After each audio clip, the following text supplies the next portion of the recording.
지난 시간에 예수님께서 세례받으셨던 요단강에서 세례받으시는 장면을 우리가 살펴왔어요.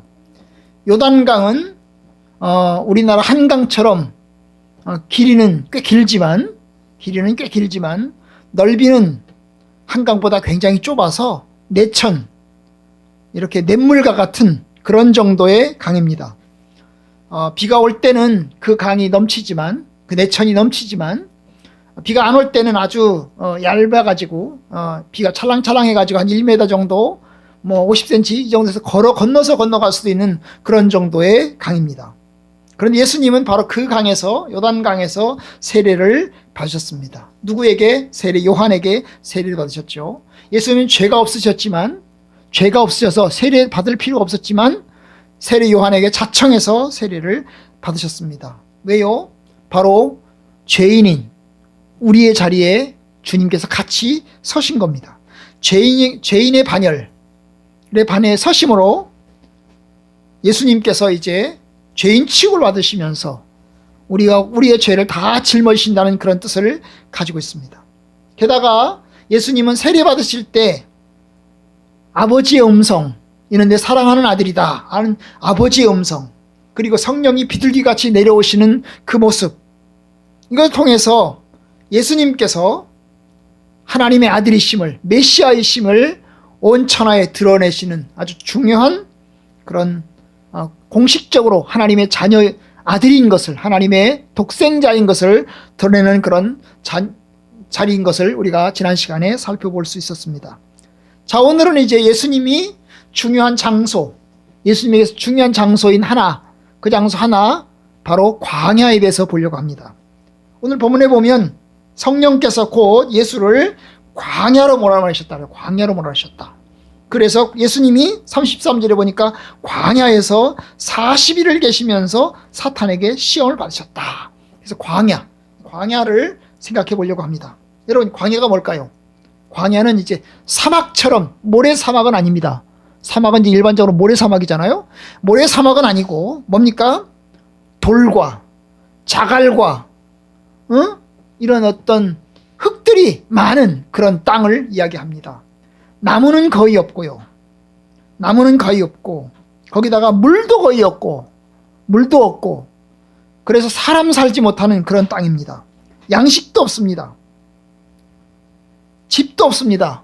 벌판과 같은, 허허벌판과 같은, 어쩌다 가끔 나무 하나 이제 솟아있는 그런 정도의 지역이 바로 이 광야입니다. 광야는 또 계곡이 있습니다. 계곡이 있어요. 그래서 굉장히 이제 뭡니까? 지리적으로 계곡이 있기 때문에 어때요? 여러분, 위험합니다. 위험해요. 걸어 다니기가 굉장히 위험합니다. 여러분, 이제 성경에 나오는 유명한 광야가 있어요. 무슨 광야죠? 신의 광야죠. 신의 광야. 무슨 광야? 신의 광야. 신의 산이 있는 광야. 지금의 이집트하고 이스라엘 중간에 있는 데가 신의 광야예요. 얼마나 넓은지 몰라요. 이스라엘 백성들은 바로 이 신의 광야에서 그들은 40년을 거의 보냈습니다. 그 신의 광야 안에 뭐 신광야, 진광야, 가데스바네아 광야, 뭐 여러 개의 작은 광야들이 있는데 그걸 넓게 통칭하면 신의 광야라고 합니다. 시나이 반도에 있는 광야. 그래서 엄청나게 넓은 광야입니다. 이 광야는 지금은 이집트 땅에 속해 있습니다. 거기다가 이제 또 유명한 광야가 있습니다. 무슨 광야가 있을까요? 여러분, 이스라엘 땅에 있는 광야가 있어요. 또 무슨 광야가 있죠? 네게부 광야입니다. 네게부 광야. 무슨 광야? 네게부 광야. 이 네게부라는 게 무슨 뜻이냐면 남쪽이라는 뜻이에요. 남쪽. 이스라엘 예루살렘 중심으로 남쪽에 있는 광야를 네게부 광야라고 합니다. 바로 이 신의 광야에서 조금 위로 올라가면, 신의 광야에 올라가면 국경선이 있거든요. 이스라엘과 이집트의 국경선인데 국경선으로 이제 이스라엘 땅으로 들어가면 바로 거기가 네게부 광야입니다. 부에르세바 밑에 있는 광야입니다. 거기도 엄청나게 넓은 광야예요. 저희가 이스라엘에 갔을 때 목사님들하고 같이 이 네게부 광야를 갔습니다. 네게부 광야를 갔는데 뭐 아무것도 없어요. 그냥 뭐 가끔 가다가 나무 하나 있고, 그냥 완전히 돌길이에요. 돌길. 뭐 포장도 안 돼 있고 뭐 아무것도 안 돼 있어요. 그냥 아주 그냥 돌길이에요. 가끔 이제 거기다가 이제 거기 와서 이제 텐트 치고 잠자는 사람들, 소풍 나온 사람들, 이런 사람들이 좀 있는 것을 목격했을 따름입니다. 여러분, 네게부 광야 엄청나게 넓어요. 그 다음에 또 광야가 있어요. 무슨 광야가 있을까요? 유대 광야 있어요. 유대 광야. 유대 광야는 어딜까요? 유대 지역 땅이에요. 유대 지역 땅에 있어요. 여러분, 네게부 광야는 예루살렘 중심으로 남쪽이고, 네게부는 예루살렘 중심으로 동쪽이에요. 사해 쪽입니다. 사해 요단강 쪽에 있는 광야예요. 유대 광야라고 합니다. 여러분, 유대 광야도 굉장히 이제 물도 없고 풀도 없고, 그 다음에 계곡으로 되어 있고, 사람 살기 아주 적당하지 못한 그런 광야예요. 물론 그 유대 광야 안에 여러분 오아시스가 있긴 있어요. 오아시스가 있긴 있지만, 여러분 오아시스는 조금이고 나머지는 다 광야입니다. 광야. 그래서 이 광야에서 살아가는 사람들은 정말로 힘들어요. 목동들이나 조금 양들 데리고 조금 다닐 정도이고, 사람이 살지를 못합니다. 살지 못해요. 거기 이제 쿰난 동굴이 있어가지고, 이 쿰난 동굴에서 사람이 이제 숨어 살았다는 얘기도 있고, 그 다음에 마사다 광야도 이제 마사다 이 성지도 이제 유대 광야 안에 있거든요. 거기도 이제 이스라엘 백성들이 최후의 항전지, 로마를 통해서 로마와 싸울 때 최후의 항전지가 이 마사다 항전지인데, 이 마사다 항전지도 역시 유대 광야 안에 있어요. 유대 광야 안에 있습니다. 참으로 이 광야가 있어. 유대 광야. 그러니까 성경에 나오는 유명한 광야가 뭐라고? 네게부 광야, 그 다음에 시내 광야, 유대 광야, 이렇게 있는 겁니다. 여러분, 광야 생활을 이스라엘 백성들이 했잖아요. 시내 광야, 시내산 밑에 시내 광야 생활을 40년 동안을 생활을 했어요. 여러분, 다윗도 양치기로 목동 생활을 하면서 광야 생활을 좀 했어요. 거기다가 사울에 의해서 도망 다닐 때 무슨 광야 생활을 했어요? 바로 이 유대 광야 생활을 한 것입니다. 유대 광야 생활을 한 거예요. 그래서 여러분, 이 광야라고 하는 것이 낯선 것은 아닙니다. 이스라엘 땅에서 사람 살지 못하는 땅이긴 하지만, 그래도 하나님께서 그 땅을 허락해 주셨습니다. 바로 이 광야, 바로 예수님께서 광야로 들어가셨어요. 응? 성령이 곧 광야로 몰아내신지라. 예수님이 가고 싶어서 갔나요, 광야를? 가고 싶어서, 나 이제 세례 받았으니까 광야를 가야 되겠다, 가고 싶다, 가고 싶어서 갔어요? 아닙니다. 가고 싶어서 간 게 아니죠. 그죠? 가고 싶어서 간 게 아니에요. 응? 성령께서 강제적으로 가게 하셔서 간 겁니다. 정말 사람 살지 못하는 땅, 물도 없고 먹을 것도 없는 그런 땅, 비는 거의 오지 않아요.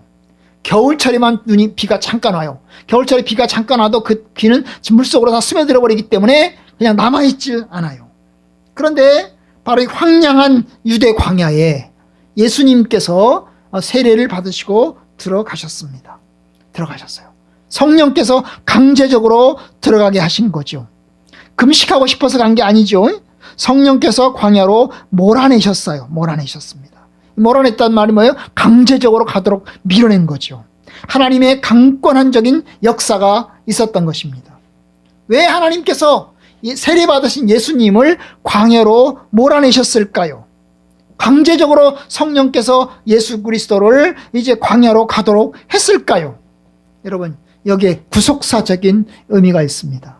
그게 뭐냐면 바로 이스라엘 백성들이 광야 생활의 실패를 비교하려고 하는 것입니다. 이스라엘 백성들은 아까 말했지만 신의 광야에서 40년을 생활을 했습니다. 이스라엘 백성들이 출애굽을 해가지고 가나안에 가는 동안에 40년 동안 광야 생활을 하게 됐어요. 그런데 여러분, 40년 동안 광야 생활하면서 이스라엘 백성들은 철저히 실패를 경험했어요. 우상 숭배하고 하나님 말씀 거역하고 불순종하고 하나님 원망하고 이랬어요. 그러면서 그들은 뭐예요? 이집트에서 사는 60만 명의 사람들이 다 광야에서 죽임을 당했습니다. 그리고 새로운 사람들에 의해서 이제 가나안 땅에 들어가게 됐죠. 이 광야는 이스라엘 백성들에게 실패의 장소입니다. 성공의 장소가 아니라 실패의 장소입니다. 정말로 하나님을 원망했던, 먹을 것이 없어서 마실 물이 없어서 원망했던, 그리고 고통과 어려움 때문에 원망했던 장소가 바로 이 광야의 장소입니다. 그런데 주님께서 그곳에 들어가셨어요. 그리고 거기서 이제 뭡니까? 40일을 금식합니다. 얼마나 힘들어요. 고통의 시간을 보내는 거죠. 그런데 예수님은 그 고통의 시간을 보내면서 어떻게 합니까? 세 가지 시험을 거칩니다. 이 세 가지 시험을 거치면서 예수님은 순종을 배우는 것입니다. 이스라엘 백성들이 광야에서 순종을 배워서 가나안 땅으로 들어가야 되는데 그걸 잘못했죠. 그런데 예수님께서도 그 자리에 서신 겁니다. 순종을 통해서 하나님의 백성으로서, 하나님의 독생자로서 하나님의 일을 감당해 나갈 수 있도록 하신 겁니다. 그래서 이제 이스라엘의 실패를 극복하고 주님이 승리하시는 것을 보여주신 겁니다. 예수님은 하나님 나라의 왕이셨습니다. 주님의 왕권은 세상 나라를 이기고 온 세상을 하나님의 통치하에 두는 것이었습니다. 그런데 여러분, 이 하나님의 왕권, 예수님께서 이 왕권을 가지고 온 세상을 하나님의 나라로 통치하는 그 일은 뭘 통해서? 십자가를 통해서 이루어져야 하는 겁니다. 십자가의 고난과 죽음을 통해서 이루어져야 하는 것입니다. 그냥 전쟁을 통해서, 그리고 뭡니까? 군대를 통해서 이루는 게 아니라 십자가의 고난을 통해서 이루어져야 되는 겁니다. 그런데 이 십자가의 고난이라는 것이 엄청난 어려움과 유혹인 것입니다. 엄청난 유혹이에요. 그러니까 바로 이 십자가의 고난과 어려움의 유혹을 감당해내기 위해서 예수님은 광야에서 시험을 거치면서 하나님의 뜻을 배우는 겁니다. 나아가야 할 길, 도대체 어떻게 하면 하나님의 길로 갈 수 있을 것인가를 배우는 겁니다. 그래서 주님이 유대 광야에서 금식을 하면서 하나님의 뜻을 배우게 된 겁니다. 여러분, 세 가지 시험 잘 아시죠? 그 첫 번째 시험이 뭐죠? 돌로 떡을 만들라는 거죠. 돌로 떡을 만들어라. 40일 동안 예수님이 아주 금식하셨기 때문에 배가 너무나 고팠습니다. 그럴 때 마귀가 나타나서 이야기를 합니다. 네가 하나님의 아들이라면 이 돌들로 떡이 되게 하라. 돌로 떡이 되게 하라. 예수님은 너무나 배가 고팠습니다. 먹을 음식을 너무나 먹고 싶어 했어요. 바로 그때 마귀가 유혹을 한 것입니다. 육체적인 욕구, 배고픔을 해결하기 위해서 하나님의 능력을 사용하도록 하는 그런 능력의 유혹을 이제 받게 된 겁니다. 만약에 예수님이 그 유혹에 넘어져서 실패해서 돌로 떡을 만들어서 먹게 되면 배고픔은 면할 수 있겠지만 뭡니까? 결국 육신에게 져서 하나님의 능력을 육신을 위해서 사용하는 그런 결과를 맞이하게 될 것입니다. 그런데 주님은 넘어가지 않으셨습니다. 그는 말씀하셨어요. 사람이 떡으로만 살 것이 아니고 하나님의 입에서 나오는 말씀으로 살 것이다. 그렇게 말씀하시면서 마귀의 유혹을 거부하였습니다. 여러분, 두 번째 시험은 뭐였어요?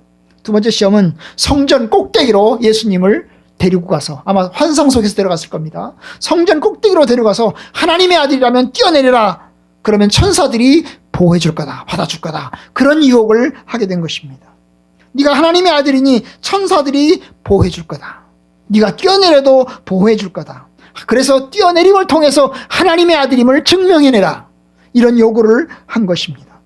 여러분, 예수님 어떻게 하셨죠? 역시 두 번째 시험도 거부하셨습니다. 만약에 이 두 번째 시험을 그대로 받아들였다면, 그래서 하나님의 능력을 통해서 자기 자신을 보호하는 천사의 그 보호의 그 시험을 넘어갔다고 하면, 여러분, 그는 인간적인 하나님의 능력으로 인간의 보호와 안위를 사용하는 데 사용했던 그런 것으로 이제 유혹을 이제 넘겼을 겁니다. 넘어갔을 겁니다. 실패했을 겁니다. 그런데 주님은 이것도 거절하십니다. 왜냐? 내 하나님 여호와를 시험하지 마라. 시험하지 마라 하는 말씀을 인용하면서요. 세 번째 시험 뭐였죠?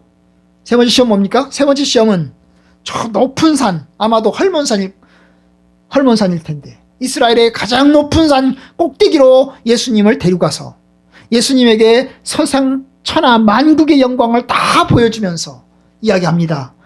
이 천하 만국의 영광은 내가 다 가지고 있다. 마귀가 하는 말이죠. 내가 다 가지고 있다.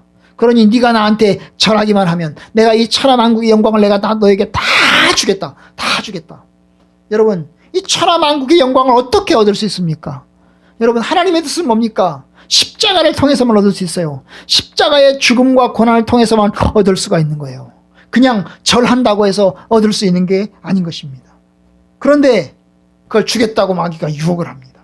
아마 고난 대신에, 십자가 대신에, 죽음 대신에 좀 더 쉬운 길을 유혹을 한 것이겠죠. 근데 예수님은 거절하십니다. 내 하나님 여호와만을 경외하고 그만을 섬기라 하였느니라. 오직 하나님만을 섬기라 하였느니라. 그러면서 세 번째 시험도 거절하십니다. 여러분, 하나님 말씀에 순종하는 것이 먼저이고, 하나님의 계획을 따르는 것이 먼저이고, 그리고 십자가의 길을 가는 것이 하나님의 계획인데 그 길에 순종하는 것이 주님이라고 하는 것을, 주님의 그 세 가지 시험을 거절하심을 통해서 보여주신 겁니다. 이것은 하나님의 뜻엔 온전한 순종이면서 동시에 이스라엘 백성들의 실패와는 비교되는, 이스라엘 백성들은 무수하게 그런 유혹을 받았던 것입니다. 그렇게 무수한 유혹을 받았어요. 그래서 그 무수한 유혹 속에 넘어가고 말았던 것입니다. 그런데 주님은 그것을 거절하셨습니다. 그래서 이제 주님이 마귀의 시험을 이기시면서 하나님의 뜻이 무엇인가를 보여주셨던 겁니다. 여러분, 오늘 우리가 이제 이 말씀을 통해서 배우는 게 뭐겠어요? 여러분, 하나님의 뜻에 순종하는 것이 먼저라는 것입니다. 하나님의 계획에 따르는 것이 먼저라는 겁니다. 인간의 욕심, 인간의 야망, 인간의 뜻, 내가 원하는 것을 추구하는 것이 먼저가 아니고 하나님의 계획, 하나님의 뜻에 따르는 것이 먼저라고 하는 것을 보여주는 겁니다. 생에 어려운 일이 있을 때에 여러분, 우리가 하나님을 신뢰해야 합니다. 어렵더라도 여러분, 하나님을 신뢰해야 합니다. 스스로의 능력보다 하나님을 신뢰하는 것이 먼저입니다. 세상의 권세와 영광의 유혹 앞에서 하나님 중심적인 삶을 살아야 되는 겁니다. 우리의 정체성을 세상의 권세와 능력이 아니라 하나님의 순종하고 하나님의 말씀에 세우는 것이 우리에게 중요하다는 것을 보여주는 겁니다. 그뿐만이 아닙니다. 여러분, 예수님께서 말씀을 통해서 무장되고 그 말씀으로 이기셨듯이 우리 역시 하나님 말씀 안에서 우리의 가치를 세워야 합니다. 마귀의 계계를 능히 대적하기 위해서 하나님의 전신갑주를 입으라. 주 안에서 그 힘의 능력으로 강건하여 지라. 성령의 곧 하나님 말씀을 가져라. 모든 기도와 간구를 하되 항상 성령 안에서 기도하라 하신 이 말씀처럼 여러분, 우리가 우리에게 주어지는 여러 가지 일들을 보면서 하나님의 뜻 앞에 서는 것이 무엇인지를 배워야 합니다. 여러분, 우리는 지금도 이런 세 가지 유혹을 당하고 있습니다. 우리가 가야 할 길이 무언가, 우리가 살아야 될 방법이 뭔가. 그런데 우리에게는 수많은 소리가 우리에게 들려오고 있습니다. 세상의 소리가 들려옵니다. 거짓 선지자들의 소리도 들려옵니다. 그럴 때 우리는 묵묵하게 주님이 시었던 것처럼 여러분, 하나님의 말씀으로 우리의 욕심을 내려놓고 우리의 야망을 내려놓고 하나님의 뜻에 따라서 살아가야 합니다. 묵묵하게 주님의 길로 가야 합니다. 그것이 참된 승리의 길이고 그것이 참된 생명의 길입니다. 저 여러분들이 하나님 앞에서 늘 순종하는 자세로 주 앞에 서는 저와 여러분들 되기를 주님의 이름으로 축복합니다.